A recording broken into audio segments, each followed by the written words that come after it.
Loki, shut up. I was pruned before you even existed. I have been waiting for this moment my entire life. I just need a second to get my head straight, okay? Sure. Of course. Welcome to WatchMojo, and today we're counting down our picks for the top 10 things you missed in Loki Episode 6. Friends across time. Allies to the end. Shut up. That was so beautiful. I just want you to be okay. This is almost the end, ladies and gentlemen, of everything and everyone. For this list, we're looking at the Easter eggs, comic book references, and MCU callbacks you might have missed in the season finale of the Disney Plus series. Since we'll be talking about every detail, it's time to give a spoiler warning. Which of these Loki moments surprised you the most? And is it just us, or did the hideout that He Who Remains lives in look exactly like a TVA pruning baton? Let us know what you thought about the finale twists and Easter eggs in the comments below. Number 10. Miss Minutes may have subtly influenced Loki. You again. There was a brief moment in the finale where it looked like Miss Minutes might be behind everything, but it turns out she was assisting a bigger threat. However, Miss Minutes still may have helped steer one of Loki's final decisions in the season. In Episode 2, she really wants the God of Mischief to understand that the existence of other timelines could destroy everything. It's when the TVA can no longer reset a Nexus event. Okay? Boring. Right, and that would lead to the destruction of the timeline and the collapse of reality as we know it. Loki is later given the choice of whether to preserve the TVA or allow for the possibility of other timelines. But he chooses not to open the door to multiple realities. But what if by taking him out, we risk unleashing something even worse? All I'm suggesting is we just take a minute to think about it. While Miss Minutes might not have been the deciding factor of his decision, her earlier lecture may have influenced his final choice. We write our own destiny now. Oh, sure you do. Good luck with that. Number 9. Thor historically had a better encounter with He Who Remains. Welcome to the Citadel at the end of time. Come on. Congratulations.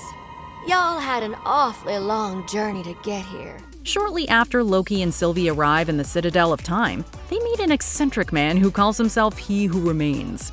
Although he looked fairly young, they learn that he's lived for an extremely long time so he can keep the timeline at peace. I'm older. I'm older than I look. This game is for the young. Thor met a similar character at the Citadel of Time in the comics. While this version of He Who Remains looked a little older than Jonathan Majors, the comic characters still believed his actions kept the timeline safe. But Thor convinces He Who Remains to change his methods and save all of time. Thor's actions at the Citadel of Time lead to peace. So it's fitting that a Loki Variants encounter with He Who Remains ended in pure chaos.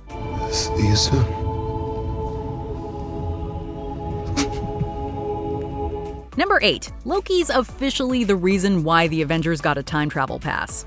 Although Sylvie and countless others were captured by the TVA for messing with the flow of time, the Avengers were allowed to time travel without consequences. When Loki initially called the heroes out, he got a vague answer for why the Avengers were allowed to go free. We're not here to talk about the Avengers. Oh no? No. What they did was supposed to happen. You escaping was not. But He Who Remains finally gave us a more concrete answer. He carefully manipulated events so that both the Loki variants went on a journey that ended with them in his office. Every step you took to get here, Lamentus the Void, I paved the road. But they wouldn't have made it this far had the Avengers not dropped the Tesseract and gotten Loki on the TVA's radar. Had He Who Remains not had a grand plan for Loki, the time heist might have been over before it even started. What happened? You mess with time, it tends to mess back. You'll see. Number 7. A Doctor Strange villain foreshadows the finale's dark ending in the intro. The finale opens with a medley of memorable MCU quotes playing over Cap and Peggy's iconic theme. Time is the true enemy of us all. We think of time as a one-way. How dare they? We hear Black Panther's iconic phrase, the voices of 2 Steve Rogers, how the Hulk insulted Loki, and much more. But the ominous voice that closes the medley is from Doctor Strange villain Caecilius. In the full version of his quote, he accuses time itself of being the biggest antagonist in the MCU. People think in terms of good and evil when really time is the true enemy of us all. Time kills everything. He spent his entire movie trying to free Earth from the normal clutches of time by giving the planet to Dormammu and the Dark Dimension. Ultimately, Caecilius failed to change the world. But his ominous time warning in the episode's intro hits differently after seeing everyone's panicked reaction to the existence of multiple timelines when the story ends. At this point, how are we even gonna stop it? We can't! What? What'd you say? It's done, Mobius. Number 6. The number 63's connection to Kang.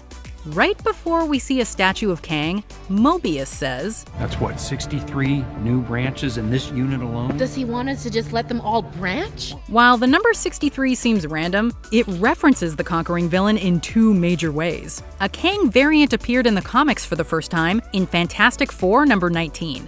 This pivotal issue was released in 1963. The number 63 also ties to Kang's origins. And just who are you? I've been dubbed many names by many people.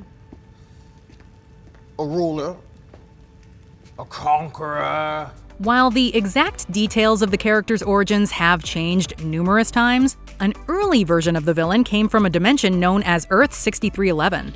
Using this number was one of the many clever ways the finale nodded to Kang without saying his name. But we have a feeling we'll hear the Conqueror's name a lot more in Season 2. He's terrifying. He planned everything. He's seen everything. He knows everything. It's complicated, okay? Number 5. Loki and Sylvie's final fight mirrors their first one. Why aren't we seeing this the same way? Because you can't trust. And I can't be trusted. It was heartbreaking to see Loki and Sylvie fight each other after they had grown so close. Their tragic clash carries many parallels to the scrap they had when they barely knew each other. In both fights, Loki stops using his weapon and tries to convince Sylvie to stop attacking him.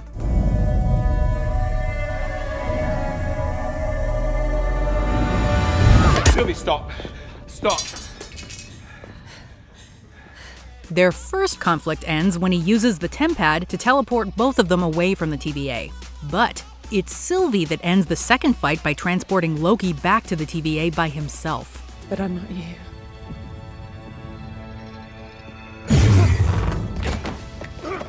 In both clashes, neither of them truly wins. If they ever see each other again, we hope they'll finally break their fighting pattern once and for all.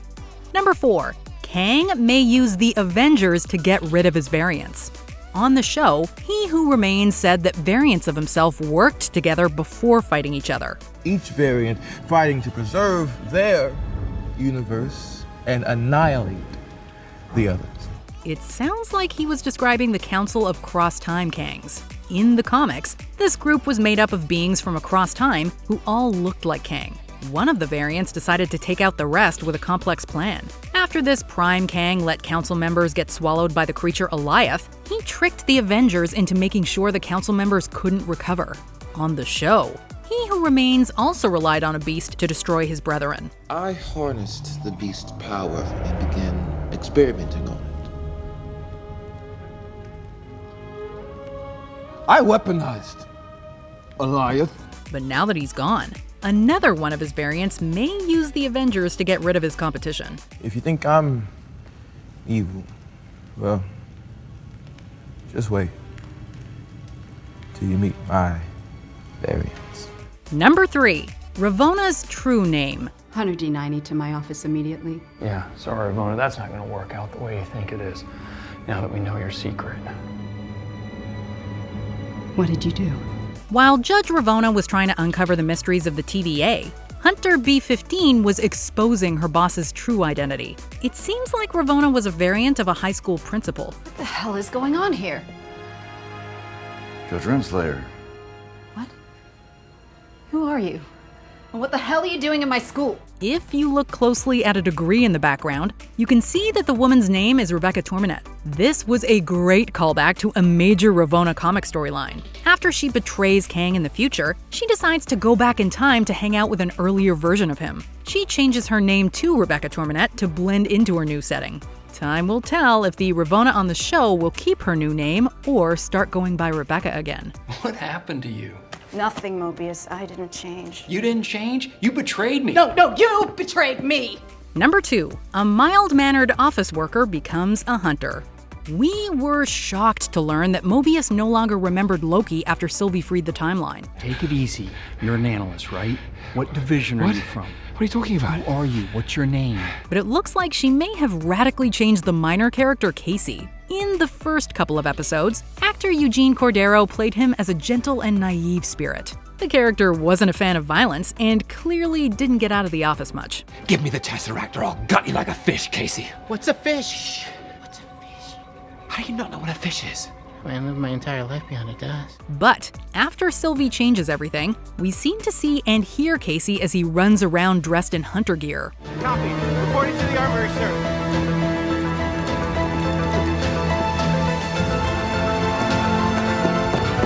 The credits also credit actor Eugene Cordero as Hunter K5E.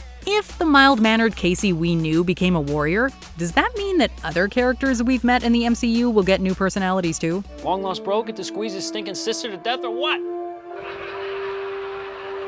She recast Pietro?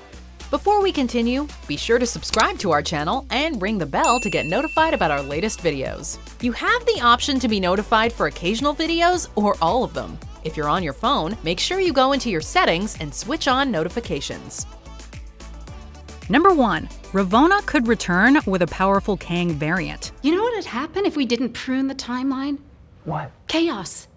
Death. Free will? Free will? Only one person gets free will. The one in charge. Throughout the series, Ravonna tried her best to keep the timeline and the TVA intact. Although she lost control of the organization, she still believes that time should be kept in check. But Ravonna likely won't take on this mission by herself. In the comics, she eventually joins forces with a Kang variant who calls himself Immortus. He spent most of his time manipulating events and other versions of himself, all to serve his master plans. Although He Who Remains shared similarities with Immortus, he notably went by a different name. He Who Remains. He who remains. She's still calling me that? Creepy. Right. I like it. If one of the Kang variants decides to clean up the timeline and call himself Immortus, Ravonna may become his fiercest ally. They could make for a powerful duo of villains in Season 2. Where are you gonna go? In search of free will.